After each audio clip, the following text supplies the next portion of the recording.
בשאלה 3.1 אומרים לי שכדור קטן שמסתו 50 גרם נמצא בקערה כדורית שרדיוסה 10 סנטימטרים. הקערה מסתובבת בתדירות של 5 סיבובים בשנייה מסביב לציר אנכי. שאלה א' שואלים אותי כמה סנטימטרים יעלה הכדור עקב התנועה. אוקיי, אז אני קודם כל רושם לי את הנתונים. דבר ראשון זה המסה של הכדור, שבמקום לרשום אותה בגרמים אני כבר ארשום אותה בקילוגרמים, זה 0.05 קילוגרמים. הרדיוס של הקערה, נקרא לזה R גדול, שווה ל-0.1 מטרים, והתדירות של הסיבוב שווה ל5 סיבובים בשנייה, שזה כמו להגיד 5 הרץ. אוקיי, איזה נוסחאות אני יודע שאני הולך להצטרך להשתמש בו? אני יודע שאני צריך לעשות משהו עם זה ששיקול הכוחות שווה למסה כפול התאוצה הרדיאלית. אני יודע שמהירות של הגוף שווה לשני פאי כפול הרדיוס, כל זה כפול התדירות, ואני יודע שתאוצה רדיאלית שווה למהירות בריבוע חלקי הרדיוס. יופי, אז אני ציירתי ככה בגדול את הכוחות שפועלים על הגוף, כי זה הדבר הכי חשוב שאני צריך להתחיל ממנו. אז קודם כל אני יודע שכוח אחד שמופעל עליו זה mg כלפי מטה. דבר שני שאני יודע זה שיש לו נורמל שמופעל בזווית 90 מעלות למשטח שהוא נמצא עליו, שזה בעצם המשיק למעגל. שציירתי את זה קצת עקום, אבל אתם מבינים את הרעיון. לנורמל הזה יש שני רכיבים. נורמל אחד על ציר ה-y, ונורמל אחד על ציר ה-x. בסדר, אני רושם את זה פה בצד, נורמל על ציר ה-y ונורמל על ציר ה-x. זה שני הרכיבים של אותו נורמל שמופעל. ואני יודע שיש לי פה זווית אלפא, שהיא איזשהו דבר מפתח שאני צריך למצוא בשביל להיות מסוגל לעבוד בתרגיל, אז אני רושם לי את זה פה, אפילו כאן. ואני יודע שיש לי פה את h. h זה הדבר הזה, ואני צריך למצוא את זה. איך אני אדע מה h? אני יודע שכל הדבר הזה זה הרדיוס של הקערה הזאת שבה הכדור מסתובב, ואני יודע ש-h שווה לרדיוס, פחות, נקרא לקטע הקטנצ'יק הזה a, פחות a. אחלה, אז עכשיו יש לי הרבה דברים שאני יודע כבר על התרגיל הזה, ואני יודע להתחיל לעבוד. אז קודם כל, אני מתחיל לעבוד בציר ה-y. זה ציר ה-y, רשמתי בגדול, כדי שיהיה אפשר לראות. בציר ה-y אני יודע להגיד ששיקול הכוחות שפועל על הגוף שווה ל-0. מה אני מסיק מזה? אני מסיק שרכיב ה-y של הנורמל שווה ל-mg. קודם כל, מה זה רכיב ה-y של הנורמל? אני מסתכל פה במשולש הקטן, ואני רואה שהרכיב ה-y של הנורמל הוא מול הזווית שאני מחפש. אז אני יודע שרכיב ה-y של הנורמל שווה לנורמל כפול סינוס אלפא. זה דבר ראשון. אז אני יכול לכתוב שהנורמל כפול סינוס אלפא שווה ל-mg. ואז אני מבודד את n, ואני אומר שזה שווה ל-mg חלקי סינוס אלפא. זה דבר ראשון שעשיתי, שהוצאתי והסקתי מהנתונים שלי. הדבר הבא שאני עושה, זה בעצם משתמש בנוסחה הבאה, v שווה לשני פאי r, כפול התדירות של התנועה, ובעצם אני מחשב את המהירות של אותו גוף. אז אני מציב את מה שאני יודע, v שווה 2 כפול פאי כפול הרדיוס, שהוא 0.1 כפול קוסינוס אלפא. ואיך אני בעצם יודע את זה? אני חוזר פה למשולש ישר זווית, ואני אומר שהצלע הזאת, שהיא בעצם רדיוס ציר הסיבוב, שווה ליתר, שזה רדיוס המעגל הגדול, כפול הזווית, אלפא, כפול קוסינוס הזווית. אוקיי, אז אני חוזר לפה, ואני אומר שהתדירות, frequency, שזה f, שווה 5, ואני מוצא ש-v, המהירות של הגוף, שווה לפאי, כפול קוסינוס אלפא. כי 2 כפול 5 זה 10, כפול 0.1 זה 1 בעצם. זהו. אז זאת המהירות של הגוף, ועכשיו אני מתקדם. למה זה מעניין אותי? כי הדבר הבא שאני אעשה, זה אעשה משוואת כוחות בציר ה-X. עכשיו אני מדבר בציר ה-X, ואני אומר ששיקול הכוחות בציר ה-X שווה למסה של הגוף כפול התאוצה הרדיאלית. אני אומר שהשיקול הכוחות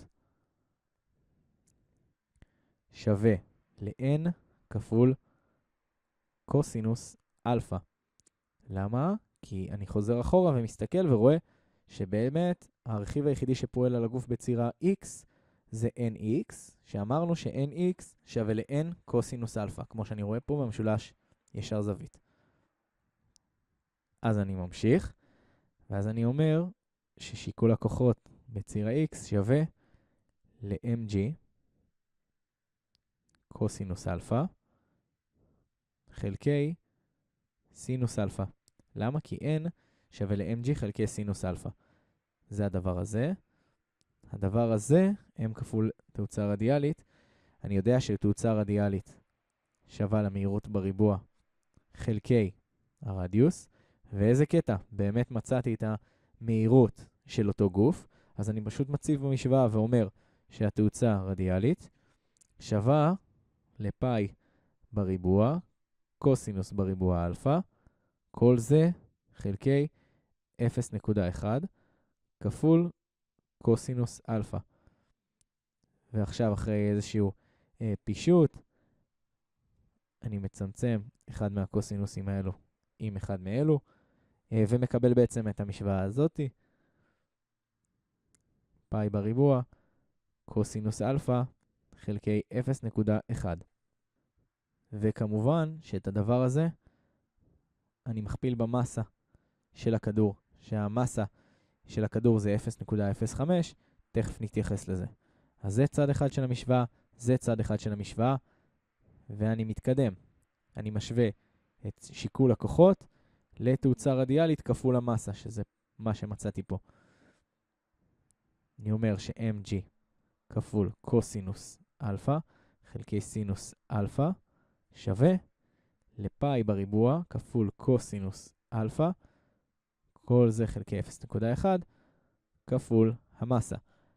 ואיזה יופי, אני כבר יכול לצמצם את המסה בצד הזה והמסה בצד הזה, ואת הקוסינוס בצד הזה והקוסינוס בצד הזה, ומתקבלת לי המשוואה g חלקי סינוס אלפא שווה לפאי בריבוע חלקי 0.1. אני מזכיר שאני צריך למצוא את אלפא, אז סינוס אלפא שווה, אם אני מעביר אגפים, ל-g כפול 0.1, כל זה חלקי פאי בריבוע, ואז עם קצת עבודה עם המחשבון אני מגלה שאלפא שווה ל-5.815. וזה מעולה לי. מעולה. אז הדבר האחרון שנשאר לי לעשות זה בעצם למצוא את h, את הגובה שאליו הכדור עלה כתוצאה מהסיבוב של הקערה. אז העתקתי את כל הקומפלקס הזה לכאן וקצת הגדלתי אותו, ואני אומר ש-h שווה לרדיוס פחות החלק הקטן הזה, a. איך אני יודע מה זה a? אני מסתכל על המשולש הזה, אוקיי? ואני יודע שאלפא שווה 5.815, ואני יודע למצוא את אותו a. איך אני עושה את זה? אני אומר a שווה ל-0.1 כפול סינוס אלפא, סינוס 5.815. מה זה ה-0.1 הזה? זה בעצם הרדיוס של כל הקערה שבתוכה הכדור נע. שוב, זה לא הרדיוס של ציר הסיבוב, שבפועל הוא זז, זה הרדיוס של הקערה הגדולה, שזה רדיוסים שונים. אז אני אומר, אני פותר את זה, ומגיע למסקנה ש-a שווה 0.01.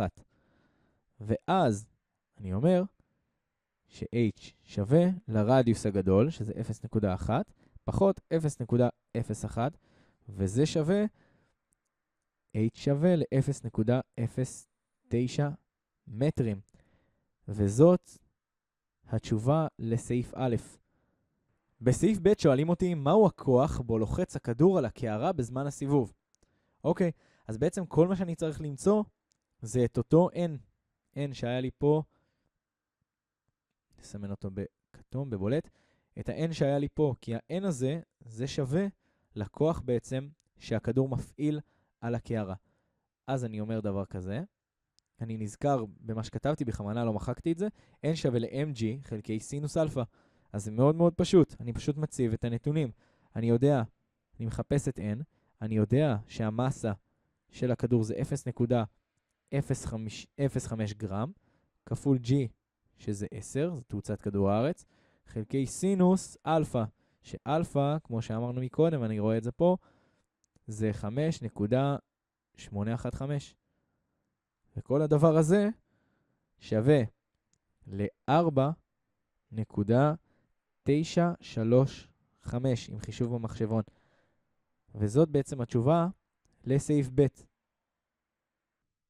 בסעיף ג' שהוא קצת יותר תיאורטי, שואלים אותי האם ייתכן שהכדור יגיע עד לזווית של 90 מעלות. מה זאת אומרת 90 מעלות? זה זווית כזאת. אוקיי? אז אני שואל את עצמי, אני בכוונה השארתי פה את המשוואה הזאת, אני שואל את עצמי מה בעצם קורה כשיש לנו זווית של 90 מעלות. אוקיי? אז כשיש זווית של 90 מעלות, אלפא היא ממש ממש ממש קטנה. אלפא, בסדר, שואפת ובסופו של דבר מגיעה לאפס. אז אם אני מסתכל על זה לא כמשוואה, אלא כפונקציה של כוח שהכדור מפעיל, כפונקציה של הזווית, בסדר? M ו-G לא משתנים, מה שמשתנה זה כל פעם הזווית, ואני אומר אלפא שואפת לאפס, אני מקבל בעצם ביטוי mg חלקי סינוס 0. סליחה, חלקי סינוס 0. מה זה סינוס 0? זה ביטוי, סינוס 0 שווה ל-0, ואז אני מקבל ביטוי שאין לו בעצם משמעות.